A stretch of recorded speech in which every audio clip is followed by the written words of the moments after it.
Cette belle bosse est devenue l'obsession de la maison. À chaque sortie de four, On a une belle bosse. Un très beau coquillage, les gars. C'est bien, bravo.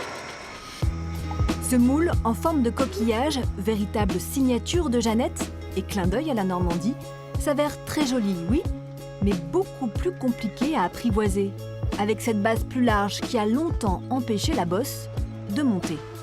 On a bien eu quasiment 3 ans à vraiment la trouver. Parfois, on ne sait pas pourquoi, on avait des journées avec des bosses extraordinaires. Et puis le lendemain, on ne changeait pas grand-chose, on avait des madeleines qui étaient très plates. Donc du coup, on a compris le pourquoi et d'où ça venait surtout. Alors, je vais peut-être pas pouvoir tout dire, c'est un petit peu notre secret. Mystère, on adore les mystères. Et pour les percer, il faut repartir de zéro. Avec le chef d'orchestre de la pâte, Régis, qui dirige tous les ingrédients à la baguette en respectant des températures et un ordre bien précis. Les œufs de Lisieux, le sucre, la farine de la Manche et le beurre AOP d'Isigny qui donne le là en termes de saveur. S'il n'y avait pas de différence, on ne mettrait pas des prix énormes dans du beurre de qualité comme ça. Il y a une raison. Le goût, ça n'a rien à voir. La texture, ça gonfle beaucoup plus. Et puis bon, c'est du beurre AOP, c'est exceptionnel là. Un beurre pesé d'ailleurs au gramme près. Retentons auprès de Régis. Il en faut beaucoup? Ben, je ne peux pas trop vous le dire parce qu'en fait, ça fait partie de la recette. Donc si je vous donne le poids exact de tous les ingrédients, ben, voilà. Mais sinon, la quantité est énorme. Comptez en tout 40 minutes de pétrissage pour obtenir la pâte prête à lever. Impeccable, hein? Ouais. Ça a bien fait petite bulle d'air, beau développement gazeux, Ouais. une belle couleur. Donc Régis, c'est ce fameux toucher de pâte en fait.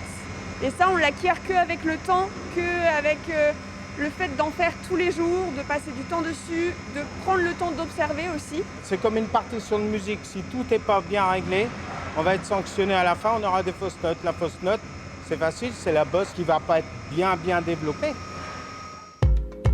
Ces secrets de fabrication ont été murmurés en formation avec un meilleur ouvrier de France. Plus on va vers le haut de gamme, et plus ce sont des contraintes. Même pour un grand pâtissier comme vous? Même pour un grand pâtissier comme moi.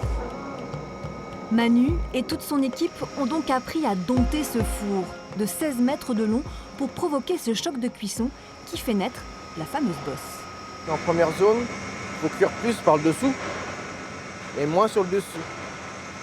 Et en dernière zone, il faut cuire plus sur le dessus pour faire une coloration de la madeleine. C'est ça qui donne la bosse en fait. La madeleine poursuit sa route jusqu'à la boîte, conditionnée à la main par les salariés de l'ESAT voisin, ce qui donne un supplément d'âme à cette madeleine haut de gamme. C'est une grande fierté quand même parce que je sens capable de travailler pour Jeannette, pour les aider et puis pour avoir la capacité de travailler à l'extérieur. Et c'est peut-être ça le secret. Fabriquer avec du cœur 120 000 madeleines par jour à l'approche des fêtes. Et vous découvrirez dans le prochain épisode leur recette pour durer.